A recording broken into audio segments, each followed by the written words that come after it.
மண் வாசனை என்ற திரைப்படத்தின் மூலமாக முதல்ல தமிழ் சினிமாவுக்குள்ள காலடி எடுத்து வைத்தவங்க தான் நடிகை ரேவதி அவர்கள்.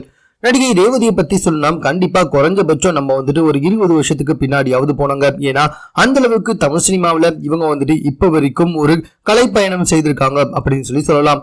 20 வருஷத்துக்கு முன்னாடி தமிழ் சினிமாவில ரேவதி தொட்டதெல்லாம் தொடங்கும் அப்படின்ற மாதிரி இவங்க நடிச்ச படம் எல்லாமே சூப்பர் டூப்பர் ஹிட் ஆச்சு. இப்ப வரைக்கும் இவங்களுக்கு ஒரு தனிப்பட்ட மார்க்கெட் தமிழ் சினிமாவில இருந்து வந்துட்டு தான் இருக்குங்க. கதாநாயகியா இல்ல அம்மா கேரக்டர்ல நடிக்கிறது. சமீபத்துல வந்த பவர் பாண்டி என்ற படத்தில் கூட இவங்களுடைய கதாபாத்திரம் சும்மா நச்சு இருந்துச்சு அப்படின்னு சொல்லலாங்க. தற்போது தமிழ் சினிமா மட்டும் கிடையாது, சீரியலும் கலக்குமா அப்படின்னு சொல்லிட்டு ஒரு சீரியல்ல நடிச்சு வந்துட்டு இருக்காங்க. மேலும் பல படங்கள்ல இவங்க இதுக்கப்புறமா கமிட் ஆவாங்க அப்படின்னு எதிர்பார்க்கப்பட்டு வந்துட்டு இருக்கு. இவங்களுக்கு தற்போது 53 வயதாகி வந்துட்டு இருக்கு.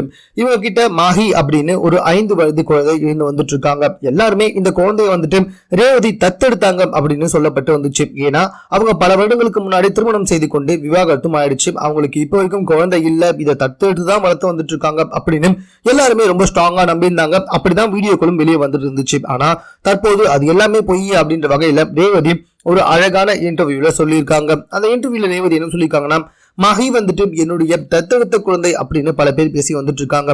ஆனா அதுல துளி கூட உண்மையே கிடையாது. இவன் நான் பெற்றெடுத்த என்னுடைய சொந்த மகள். 5 வருடங்களுக்கு முன்னாடி டெஸ்ட் டியூப் மூலமாக நான் இந்த குழந்தைய ரொம்பவே சிரமப்பட்டு பெற்றெடுத்தேன். எனக்காக இருக்கா, என்னோட சந்தோஷமே இவதான், என்னுடைய வாழ்க்கையே இவதான் அப்படின்னு சொல்லிட்டு அந்த இன்டர்வியூல அவங்க சொல்லியிருக்காங்க. இதை பார்த்த பல பேருக்கு ஆச்சரியம், பரவாயில்லையே மேடம் 48 49 வயசுல கூட டெஸ்ட் டியூப் மூலமா ஒரு குழந்தையை பெற்றெடுத்திருக்காங்க அப்படின்னு ரேவதிக்கு தற்போது அவங்க பல பேர் வாழ்த்துக்களை தெரிவித்து வந்துட்டு இருக்காங்க. மேலும் இது போன்ற செய்திகளுடன் கூட தெரிந்து கொள்வதற்கு எங்க சேனலை சப்ஸ்கிரைப் பண்ணுங்க. இது குறித்த உங்களுடைய கருத்துக்கள் எதுவாக இருந்தாலும் எங்களோட ஷேர் பண்ணிக்கோங்க.